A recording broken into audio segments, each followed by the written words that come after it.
नमस्कार, स्वागत है आपका हमारे इस विशेष बुलेटिन में। मैं हूं रेशमा आपके साथ और मेरे साथ हैं मेरी सहयोगी दीपाली। आइए हेडलाइंस पर नजर डालते हैं। कनाडा के बेबुनियाद आरोप पर भारत की खरी। विदेश मंत्रालय ने गृह मंत्री अमित शाह पर कनाडा के बयान पर दिया कड़ा जवाब। कहा, भारत कनाडा संबंधों पर देखने को मिलेंगे गंभीर परिणाम।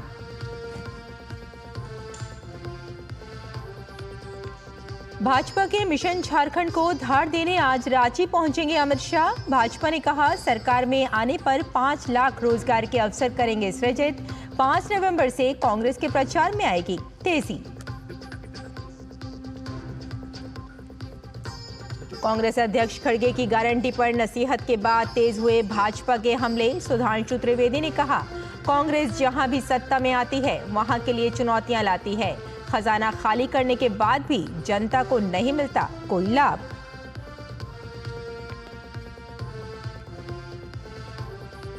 रेलवे की ओर से पूरे देश में 6 स्पेशल ट्रेनों का संचालन जारी। आज 168 ट्रेनों के जरिए यात्रियों के लिए विशेष सुविधा।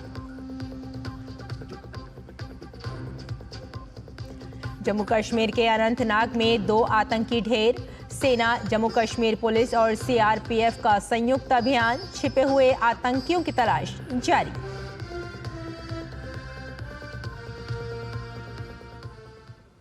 और आइए अब समाचारों पर डालते हैं विस्तार से नजर। कनाडा के मंत्री की ओर से केंद्रीय गृह मंत्री अमित शाह के खिलाफ लगाए गए आरोपों को लेकर भारत ने कड़ी आपत्ति और नाराजगी जताई है। भारत ने कनाडियाई उच्चायुक्त के प्रतिनिधि को तलब किया है। विदेश मंत्रालय के प्रवक्ता रणधीर जायसवाल ने कहा कि गृह मंत्री पर कैनेडियन मंत्री मॉरिसन की टिप्पणियां बेबुनियाद हैं। उन्होंने कड़ा संदेश देते हुए कहा कि इस तरह की गैर जिम्मेदाराना हरकतों के द्विपक्षीय संबंधों पर गंभीर परिणाम होंगे। हमने कल कनाडा के उच्चायोग यानी दूतावास के प्रतिनिधि को समन किया था। 29 अक्टूबर 2024 को ओटावा में सार्वजनिक सुरक्षा और राष्ट्रीय सुरक्षा पर स्थायी समिति कार्यवाही के संदर्भ में एक राजनयिक नोट उस प्रतिनिधि को सौंपा गया है। उस नोट में बताया गया कि भारत सरकार उप मंत्री डेविड मॉरिसन द्वारा समिति के समक्ष भारत के केंद्रीय गृह मंत्री के बारे में व्यक्त किए गए अनर्गल और निराधार संदर्भों को कड़े से कड़ा विरोध करती है। कनाडा के उच्च अधिकारी भारत को बदनाम करने और अन्य देशों को प्रभावित करने की एक सुविचारित रणनीति के तहत जानबूझकर अंतर्राष्ट्रीय मीडिया को निराधार आक्षेप लीक करते हैं। यह रहस्य उद्घाटन उस दृष्टिकोण की ही पुष्टि करता है जो भारत सरकार लंबे समय से वर्तमान कनाडा सरकार के राजनीतिक एजेंडा और उसके व्यवहार के तौर तरीके के बारे में रखती रही है। इस तरह की गैर जिम्मेदाराना कार्रवाइयों से द्विपक्षीय संबंधों पर गंभीर परिणाम होंगे। विदेश मंत्रालय के प्रवक्ता रणधीर जायसवाल ने जानकारी देते हुए बताया कि कुछ वाणिज्य दूतावास अधिकारियों को हाल ही में कनाडा सरकार की ओर से सूचित किया गया था कि वे अब भी ऑडियो और वीडियो के जरिए निगरानी में हैं और उनकी बातचीत पर भी नजर रखी जा रही है। हमने कनाडा सरकार के सामने औपचारिक रूप से विरोध जताया है। Some of our consular officials were recently informed by the Canadian government that they have been and continued to be under audio and video surveillance. Their communications have also been intercepted. We have formally protested to the Canadian government as we deem these actions to be a flagrant violation of relevant diplomatic and consular conventions. By citing technicalities, the Canadian government cannot justify the fact that it is indulging in harassment and intimidation. Our diplomatic and consular personnel are already functioning in an environment of extremism and violence. This action of the Canadian government aggravates the situation and is incompatible with established diplomatic norms and practices. भारतीय कंपनियों पर अमेरिकी प्रतिबंधों पर बताते हुए विदेश मंत्रालय के प्रवक्ता ने कहा कि भारत के पास रणनीतिक व्यापार पर एक मजबूत कानूनी और नियामक ढांचा है। हम 3 प्रमुख बहुपक्षीय अप्रसार निर्यात नियंत्रण व्यवस्थाओं, वायुसेना व्यवस्था या फिर ऑस्ट्रेलिया समूह और मिसाइल प्रौद्योगिकी नियंत्रण व्यवस्था के सदस्य भी हैं। अप्रसार पर प्रासंगिक यूएनएससी प्रतिबंधों और यूएनएससी संकल्प 1540 को प्रभावी ढंग से लागू कर रहे हैं। India has a robust legal and regulatory framework on strategic trade and non-proliferation controls. We are also a member of 3 key multilateral non-proliferation export control regimes: the Wassenaar Arrangement, the Australia Group, and the Missile Technology Control Regime, and have been effectively implementing relevant UNSC sanctions and UNSC Resolution 1540 on non-proliferation. Our understanding is that the sanctioned transactions and companies are not in violation of Indian laws. Nevertheless, in keeping with India's established non-proliferation credentials, we are working with all the relevant Indian departments and agencies to sensitize Indian companies on applicable export control provisions, as also inform them on new measures being implemented that could impact Indian companies in certain circumstances. Regular strategic trade, export control outreach events for Indian industries and stakeholders are being carried out by agencies of the Government of India. We are also in touch with the US authorities to clarify issues. Congress अध्यक्ष मल्लिकार्जुन खड़गे की guarantee पर नसीहत देने के बाद भाजपा के हमले लगातार तेज होते जा रहे हैं। भाजपा प्रवक्ता सुधांशु त्रिवेदी ने कांग्रेस पर जोरदार हमला बोलते हुए कहा कि कांग्रेस जहां भी सत्ता में आती है वहां के लिए चुनौतियां लाती है। कांग्रेस अपने किसी भी प्रॉमिस को कभी भी फुलफिल नहीं कर पाई, और जब वो सत्ता में आते हैं तो उस प्रदेश के लिए और देश के लिए आर्थिक चुनौतियां लेके आते हैं। हाल ही में उनकी सरकार जिन राज्यों में है उनमें करीब करीब 1.5 साल हो गए। कर्नाटक में आप जाके चेक कर लीजिए, कर्नाटक में 2021-22 में जो इन्वेस्टमेंट था वो 1,63,000 करोड़ था, अब 54,000 करोड़ पे आ गया। हिमाचल में आप याद करिए कि इन्होंने क्या दावा किया था कि हम पेट्रोल और डीजल के दाम कम कर देंगे, आते ही 3-3 रुपए बढ़ा दिए। और उसके बाद क्या स्थिति हो गई कि सरकार के पास कुछ ही दिनों में इतना पैसा भी नहीं रह गया कि वो सही ढंग से सैलरीज भी दे सके। सुधांशु त्रिवेदी ने कहा कि कांग्रेस सत्ता में आने पर खजाना खाली कर देती है और जनता को सुविधा भी मुहैया नहीं करवा पाती है। बात यह है, कुछ लोग ऐसे होते हैं जिसमें कांग्रेस पार्टी और विपक्षी दल प्रमुख हैं, जिनके दिमाग इतने खाली होते हैं कि सत्ता में आने पर खजाना खाली कर देते हैं और इसके बावजूद जनता को वांछित व्यवस्था उपलब्ध नहीं करा पाते। और झारखंड में पहले चरण के चुनाव के लिए सरगर्मियां तेज हो गई हैं। गृह मंत्री अमित शाह आज शाम राजधानी रांची पहुंचेंगे। रांची में अमित शाह प्रदेश कार्यालय में आयोजित 2 बैठकों में शामिल होंगे। पहली बैठक प्रदेश भाजपा के नेताओं की है।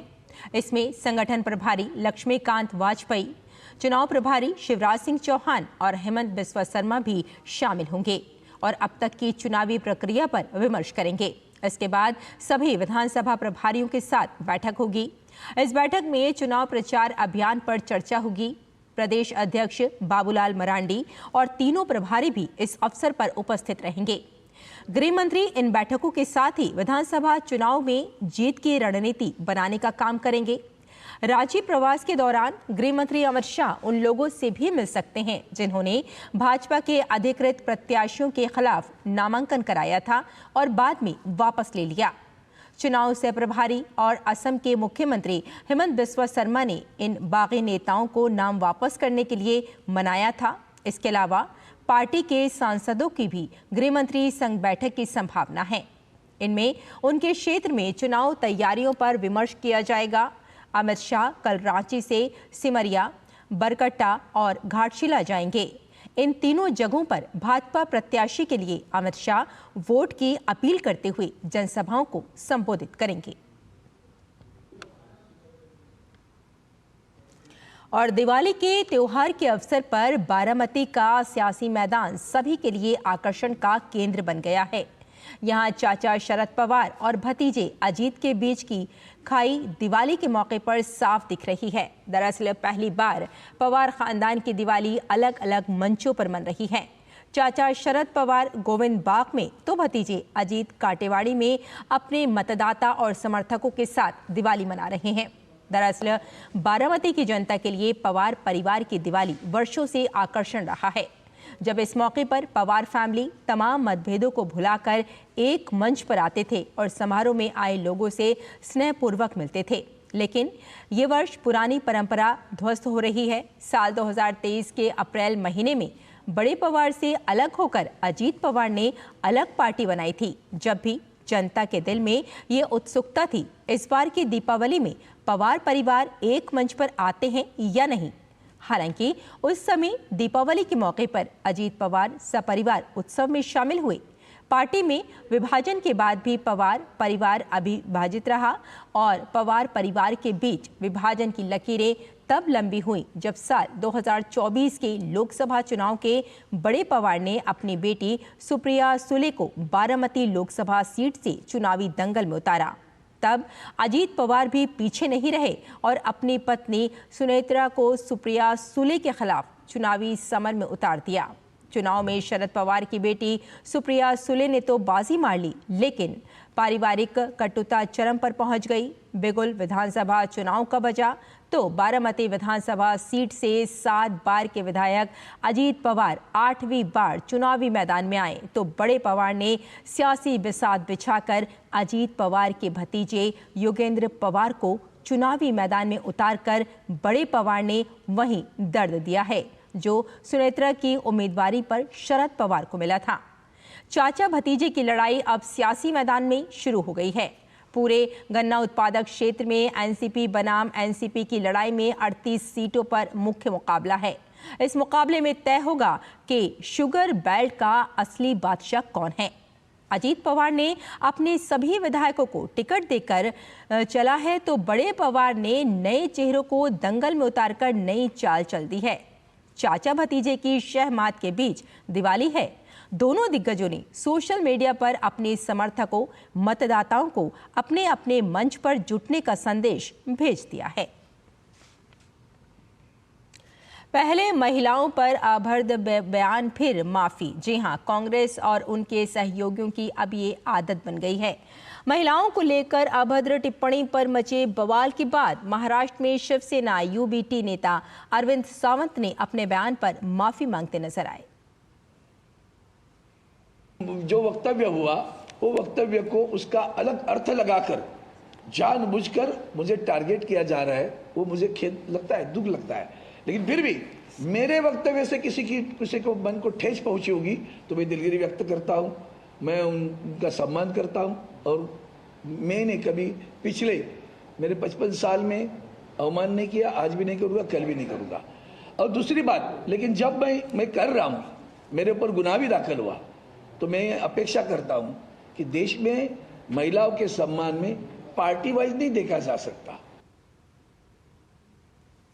और यहाँ रुकते हैं एक छोटे से ब्रेक के लिए, जल्द हाजिर होते हैं। आप देखते रहिए डीडी न्यूज़। ब्रेक के बाद एक बार फिर आपका स्वागत है। आइए आगे बढ़ते हैं। बांग्लादेश में सनातन जागरण मंच ने शुक्रवार को चटगांव में एक विशाल रैली आयोजित की जिसमें international society for Krishna consciousness ISKCON के चिन्मय कृष्ण दास ब्रह्मचारी सहित 19 लोगों के खिलाफ दायर झूठे मामले को वापस लेने की मांग की गई। मंच ने 2 दिन का अल्टीमेटम जारी किया और चेतावनी दी कि अगर सोमवार तक मामला वापस नहीं लिया गया तो सिलसिलेवार विरोध प्रदर्शन शुरू किए जाएंगे। चिन्मय कृष्णदास बांग्लादेश में हिंदुओं और अन्य अल्पसंख्यकों के अधिकारों की वकालत करने वाले मंच सनातन जागरण मंच के प्रवक्ता हैं। शुक्रवार को विभिन्न बाधाओं को पार करते हुए हजारों हिंदू अपनी 8 सूत्री मांग को दोहराते हुए दोपहर में चटगांव के चेरगी पहाड़ इलाके में सनातन जागरण मंच द्वारा आयोजित विरोध रैली में शामिल हुए। रैली को संबोधित करते हुए सनातन जागरण मंच के आयोजकों में से एक गौरांग दास ब्रह्मचारी ने कहा कि वे झूठे मामले को वापस लेने के लिए बांग्लादेश की अंतरिम सरकार के प्रमुख प्रोफेसर मोहम्मद यूनुस को एक ज्ञापन सौंपेंगे और यदि ऐसा नहीं होता है तो वे देश भर में आगे के कार्यक्रम की घोषणा करेंगे। उन्होंने ये भी आरोप लगाया कि पुलिस ने लोगों को शांतिपूर्ण रैली में शामिल होने से रोका।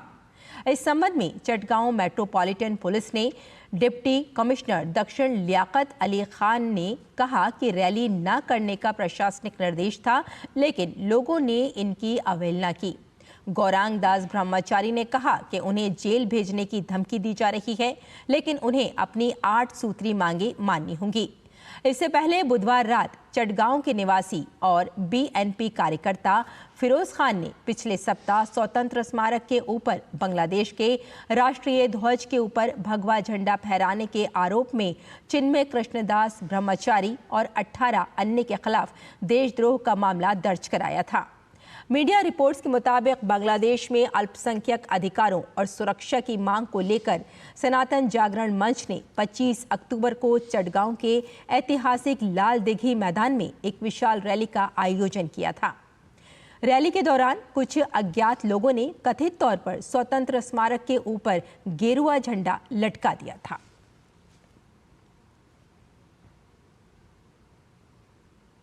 और नई दिल्ली रेलवे स्टेशन पर भारतीय रेल मुसाफिरों के लिए इलाज की व्यवस्था भी कर रहा है। मेडिकल कैंप प्लेटफॉर्म नंबर 16 पर मौजूद है, जहां इलाज के लिए मुसाफिर आ रहे हैं। हमारे संवाददाता राजेश राज ने नई दिल्ली रेलवे स्टेशन पर रेलवे के मेडिकल कैंप का जायजा लिया।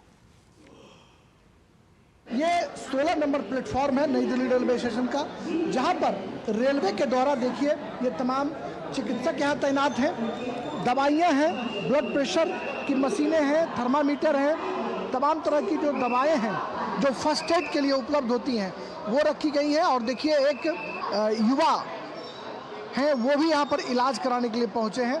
हम डॉक्टर साहब से बात करेंगे। डॉक्टर साहब, क्या नाम है आपका? गौरव शर्मा।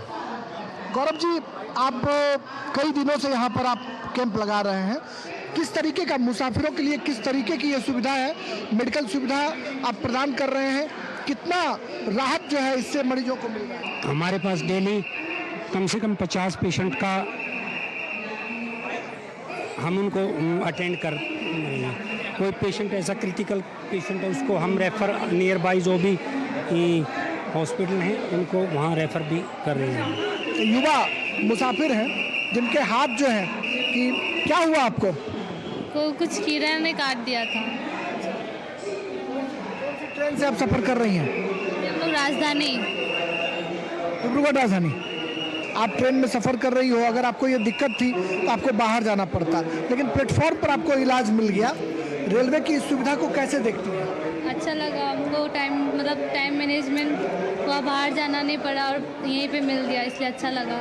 और सर लोग ने अच्छे से ये ट्रीट किया, फर्स्ट एड किया, अच्छे से किया। रेलवे ने जिस तरीके का इंतजाम किया है उसमें एक युवा होने के नाते आप कैसे देख रही हैं इसको?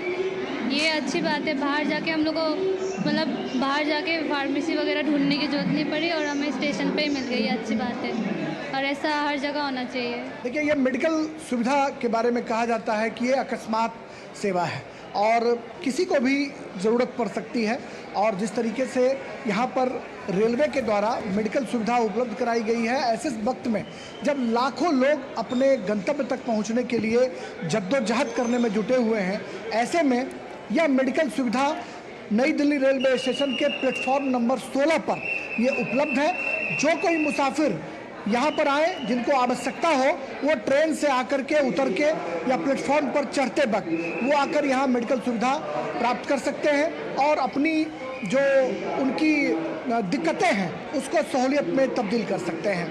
कैमरामैन पीयूष वर्मा के साथ नई दिल्ली रेलवे स्टेशन से मैं राजेश राज, डीडी न्यूज के लिए। दिवाली के बाद अब देश भर के रेलवे स्टेशनों पर छठ पूजा पर घर जाने वालों की भीड़ लगी हुई है। इसी क्रम में हमारी संवाददाता ने लखनऊ के चारबाग स्टेशन पर यात्रियों की सुविधाओं और सुरक्षा का जायजा लिया। उन्होंने और अधिक जानकारी के लिए बात की लखनऊ मंडल के DRM से। छठ पूजा को लेकर रेलवे प्रशासन ने कमर कस ली है। इस समय हमारे साथ मौजूद हैं DRM railway Lucknow. Sir, Chhath Puja को लेकर तमाम तैयारियां की जा रही हैं, जैसा कि हमने देखा भी चारबाग रेलवे स्टेशन पे क्या कुछ तैयारियां हैं, लेकिन सर लगभग 40 से 50 ट्रेनें बढ़ी हैं, तो तमाम कर्मचारी हैं, उनको भी देखना पड़ेगा, कैसे मैनेज कर रहे हैं? देखिए, ये मैं कहूँगा कि जो हमारे लखनऊ मंडल के कर्मचारी हैं बहुत ही श्रद्धा के साथ काम कर रहे हैं और बहुत कोऑपरेट कर रहे हैं। जो हमारी नॉर्मली जो सिक या लीव वाली परसेंटेज 7 से 8% होती है, अभी 2% पे चल रही है। यात्री जो है काफ़ी लंबा सफ़र करके आते हैं, तो सरकार द्वारा कुछ खाने पीने की व्यवस्था की गई है, कुछ ऐसा कुछ अरेंजमेंट है? देखिए, फ्री में तो नहीं है, बट ये है कि हर स्टेशन पे जनता खाना मिल रहा है और ख़ासकर जहाँ GS कोचेज़ हैं वहाँ पे हम लोग ने इंश्योर किया है कि जनता खाना अवेलेबल हो और उस पर साइनेज हो कि लोग ले सकें। और इसके अलावा जो है बाकी IRCTC ने अरेंजमेंट्स कर रखे हैं। सर, सुरक्षा की बात होती है तो चारबाग स्टेशन बताया जाता है CCTV कैमरों से लैस है, कैसे उसको ऑपरेट कर रहे हैं? यहाँ पे हमारा कंट्रोल रूम है, ऐसे ही हमारा बनारस, अयोध्या हर जगह है, और वहाँ पे रेगुलर राउंड द क्लॉक 3 से 4 जो RPF के सिपाही हैं जो ट्रेंड हैं प्रॉपर तरीके से, वो उसको मैन करते हैं। यदि वो कोई भी संदिग्ध चीज़ देखते हैं, वॉकी टॉकी के माध्यम से हर प्लेटफॉर्म पे जो हमारे RPF वाले हैं उनको खबर करते हैं, ताकि अगर कोई संदिग्ध अपराधी है या कोई भी है ऐसा, उसको पकड़ सकें। प्लस अगर किसी को हेल्प की भी ज़रूरत है, वो देखते हैं कि कहीं भीड़ बढ़ गई है या हेल्प की ज़रूरत है, तो इमीडिएटली इन्फॉर्म करते हैं कमर्शियल और RPF को, और वहाँ उस स्पॉट पे जाके हमारे जो कर्मचारी हैं वो अटेंड करते हैं। बिल्कुल, देखिए साफ अगर बात करें तो कहीं ना कहीं रेलवे जो है यात्रियों की सुविधा के लिए तत्पर है, चाहे वो सुरक्षा की दृष्टि हो, चाहे उनके खान पान की हो, या उनके बेहतर यात्रा को दिखाते हुए हर तरह की तैयारी कर रखी है। कैमरा सनी के साथ अभिषेक त्रिपाठी, DD न्यूज़ लखनऊ। और उत्तर महाराष्ट्र में हमेशा से ही चुनावों से पहले राजनीतिक हलचल देखने को मिलती रही है। इस बार कैसे समीकरण यहां बनते दिख रहे हैं, आइए देखते हैं हमारी संवाददाता की ये ग्राउंड रिपोर्ट।